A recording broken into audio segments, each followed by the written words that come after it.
the last part of our lesson today, are these parts congruent? So remember, congruent means exactly the same. Same side length, same angle, and if they are congruent, meaning absolutely the same, then their corresponding parts, their corresponding sides, angles, everything should be exactly the same in the same location. So here we have a quadrilateral parallelogram, but it's made up of two triangles. So we have triangle A to B to D, and they're saying is a rotation of triangle C to D to B. Point E is the rotation point. So we would take C to D to B, rotate it around this point 180 degrees. Remember, 180 doesn't matter counterclockwise or clockwise. So if we were to take triangle C to D to B, rotate it around point E 180 degrees, would it rotate to give us A to D to B? So I will give you a couple of minutes. Think about that. Get your tracing paper. Do what you need to do. Is it yes or no? Explain your reasoning here. Okay, and if it's not congruent, which angle is ADB congruent to? So take a moment.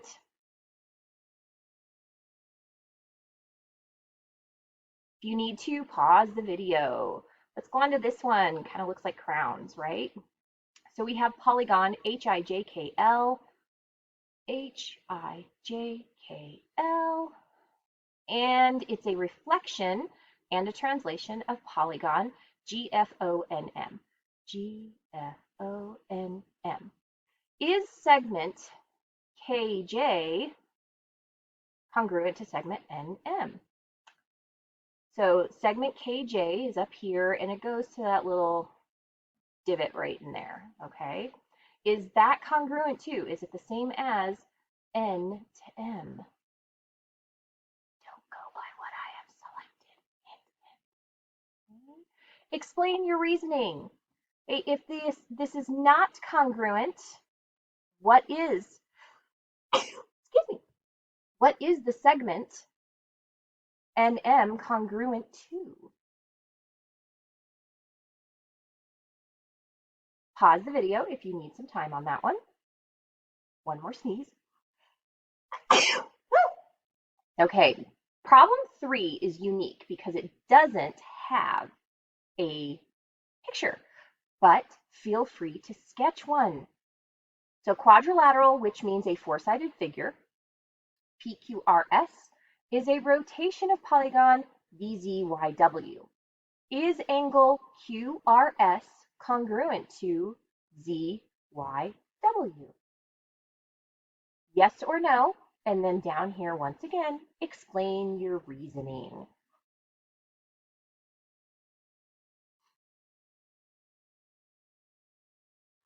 Our summary here, congruent figures, corresponding sides and angles. Naming congruent figures so it's clear from the name which parts correspond makes it easier to check whether two figures are congruent and to use the corresponding parts. In this image, segment A to B appears to be congruent to segment D to E. So A to B, D to E. Also, segment E to F appears to be congruent to segment BC. E to F, E to C. Needs to follow in the same order, same direction. So it makes more sense to conjecture that triangle ABC is congruent to triangle DEF than to conjecture triangle ABC is congruent to triangle FDE. So triangle A to B to C, following the same path. Here's the longer side, A to B. B to C looks to be the shortest side. Okay. DEF, D to E, that looks to be the longest side. E to F looks to be the shortest. So they're following the same pathway. But if we looked at FD to E, well, F to D is not the same thing as A to B. Okay? D to E is not the same thing as B to C. You can totally tell the difference in side length there. If we are told that quadrilateral MATH is congruent to quadrilateral LOVE, because everybody loves math, without even looking at the figures, we know angle M is congruent to angle L. I'll go ahead and highlight those. So angle M is congruent to angle L. Woo, because they're in the same place. Angle A is congruent to angle O. They're in the same place. Angle T is congruent to angle V. They're in the same place. Are you getting this? Yeah. I'll go with orange. Angle H is congruent to angle E because they're in the same place. So segments M to A are congruent to segment L to O because they're in the same spot. Hopefully this is starting to make some sense to you. Okay. Quadrilaterals MATH and LOVE can be named in many different ways so that they still correspond. Such as, we could call it ATHM is congruent to OVEL, or THMA is congruent to VELO. But ATMH is congruent to LOVE means that there are different corresponding parts. Note that quadrilateral MATH refers to a different way of connecting the points than quadrilateral ATMH. So you just follow the letters that are given. Those are the points. Those are the directions. Those are the angles. Those are the side lengths. Those are the sides. Okay. All right. So if you have completed the lesson, made your selections, put in all of your explaining your reasonings, then you can hit the submit button on here or the done button.